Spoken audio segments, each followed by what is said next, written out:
Bueno, pues feliz sábado, hermanos, buenos días y bienvenidos a este culto, tanto a los que estáis aquí como a los que nos siguen por internet.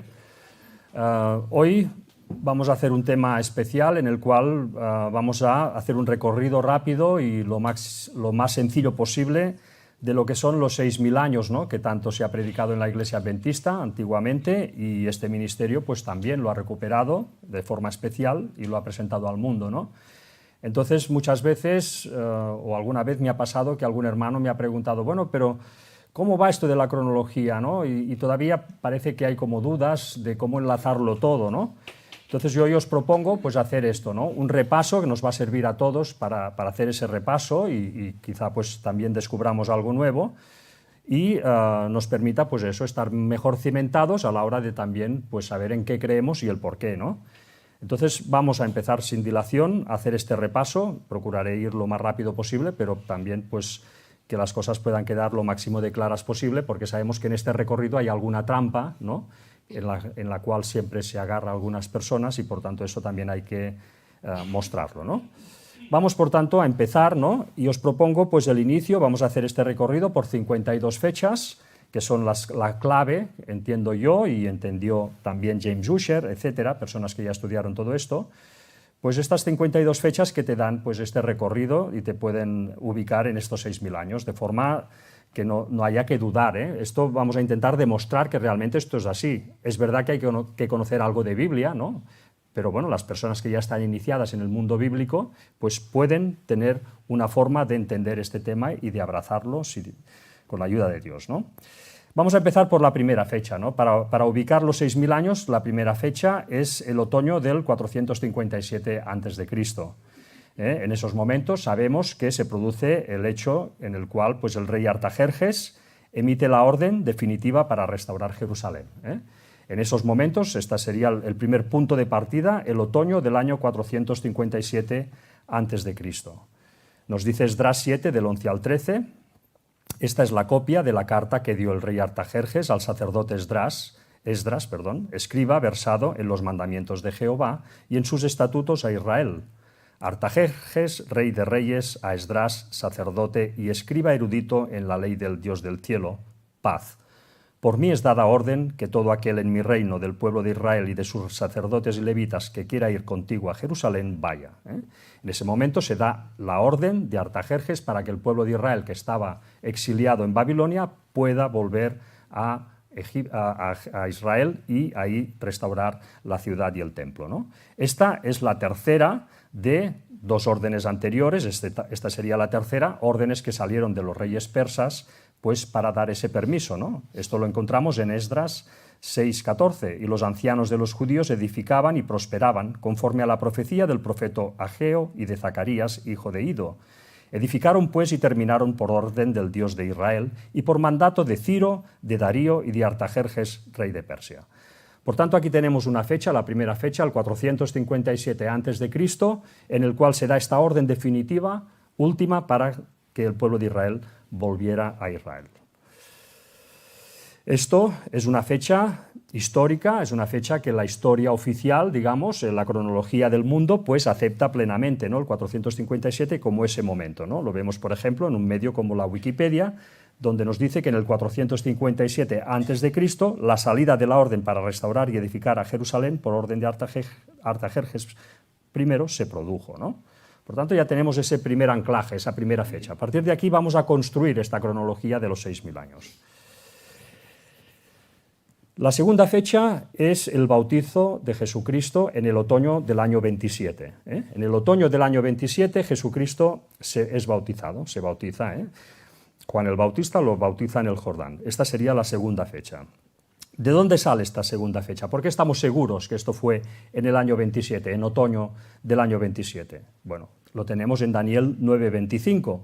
Nos dice, sabe pues y entiende que desde la salida de la orden para restaurar y edificar a Jerusalén, que es la orden que hemos visto antes, hasta el Mesías príncipe habrá 7 semanas y 62 semanas. Por tanto, aquí os pongo 7 más 62, tenemos 69 semanas. Entre la salida de la orden y el bautizo de Jesús, que sería cuando, digamos, se mostraría el Mesías príncipe, nos dice la profecía de Daniel que pasarían 69 semanas, que por 7 días son 483 días, por tanto 483 años proféticos, ¿de acuerdo? Entonces, por tanto, ya tenemos que el Mesías empezaría su ministerio 483 años después de la orden de Artajerjes. Esto ya nos pone otra fecha absoluta, ¿eh? La orden de Artajerjes se produjo en el 457 a.C., le sumamos estos 483 años de la profecía de Daniel, nos vamos al 27 después de Cristo, lógicamente sin contar el año cero, porque yo me he encontrado gente erudita, teóricamente, en profecías, ¿no?, que luego se olvidan de restarle el año cero y se van pues a que Cristo empezó su ministerio pues antes y fue crucificado antes, ¿no?, en el año 30, por tanto hay que ir con cuidado con el año cero. Nosotros tenemos, por tanto, la segunda fecha absoluta. El año 27 Cristo empieza su ministerio, es bautizado. Además, esto nosotros sabemos que fue en otoño, ¿eh? Esto es importante también, ¿eh?, saber si fue en otoño, fue en primavera, cuándo fue, ¿eh? Cristo fue bautizado en otoño porque recordemos que él fue crucificado en primavera, ¿eh? Nos dice Juan 19 al 31, entonces los judíos, por cuanto era la preparación de la Pascua, a fin de que los cuerpos no quedasen en la cruz en el día de reposo, pues aquel día de reposo era de gran solemnidad, rogaron a Pilato que se les quebrasen las piernas y fuesen quitados de allí. Por tanto, ya vemos claramente que Cristo murió en primavera, de eso no creo que nadie tenga duda, ¿no? Por lo tanto, la misma profecía de Daniel ya nos estaba diciendo que este sacrificio ocurriría a la mitad de la última semana de la profecía de Daniel, con lo cual sería, por tanto, un ministerio de 3 años y medio, ¿eh? Si Cristo inició su ministerio en el año 27, pues a la mitad de la semana, 3 años y medio después, es cuando es crucificado en primavera, ¿eh? Nos dice Daniel 9:27, y por otra semana confirmará el pacto con muchos.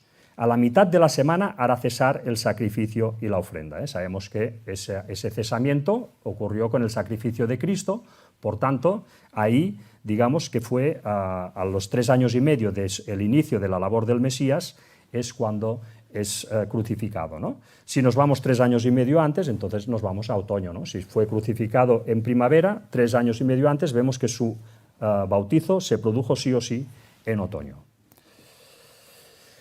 La tercera fecha de este recorrido que vamos a hacer hoy, de esas 52 fechas que demuestran los 6.000 años, pues la tenemos en el otoño del año 4 a.C., ¿eh? El Mesías nace en Belén, en el otoño del año 4 a.C., ni en el 5 ni en el 3, en el otoño del 4 a.C. ¿Por qué? Nosotros tenemos este texto en Lucas 3:23. Jesús mismo, al comenzar su ministerio, era como de 30 años, hijo, según se creía, de José, hijo de Elí, ¿eh? Por tanto, una vez más, si sabemos que su ministerio empezó el año 27 después de Cristo, y sabemos que tenía 30 años, restamos esos 30 años, nos da otoño del año 4 a.C. Ahí es cuando Jesús es bautizado. Fijémonos que estamos anclando fechas que son absolutas, ¿eh? Sí, nacido, efectivamente. La cuarta fecha, la tenemos en el otoño del año 4004 a.C. Dios crea la tierra y el primer año de la tierra irá del otoño del 4004 al verano del 4003 a.C. Esto era un año completo, desde la creación de la tierra, ese primer año recorrería ese camino, ¿no? Y decimos que es en otoño, ¿no? ¿Por qué decimos que la fecha número 4, la creación del mundo, fue en otoño del año 4004 a.C.? ¿De dónde lo sacamos, no? Bueno, para quien no lo sepa, esto lo sacamos de la profecía que hay incluida en Génesis 1, ¿no? En esa semana de la creación, además de explicarnos cómo fue ese proceso, también está una profecía que nos anunciaba la historia humana. Por tanto, esto se basa, en primer lugar, en 2 de Pedro 3, del 3 al 8, que nos dice lo siguiente, ¿no? Pedro, hablando de la segunda venida, del advenimiento, dice lo siguiente: sabiendo primero esto, que en los postreros días vendrán burladores, andando según sus propias concupiscencias, y diciendo, ¿dónde está la promesa de su advenimiento? Porque desde el día en que los padres durmieron, todas las cosas permanecen así como desde el principio de la creación. Ya vemos que Pedro nos está situando en el advenimiento. Entonces, ¿qué nos dice?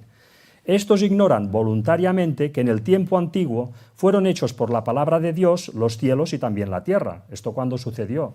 en la semana de la creación, ¿no? Por tanto, ya nos está situando en el fin de los tiempos y en la semana de la creación, que proviene del agua y por el agua subsiste, por lo cual el mundo que entonces pereció anegado en agua, pero los cielos y la tierra que existen ahora están reservados por la misma palabra, guardados para el fuego en el día del juicio y de la perdición de los hombres impíos.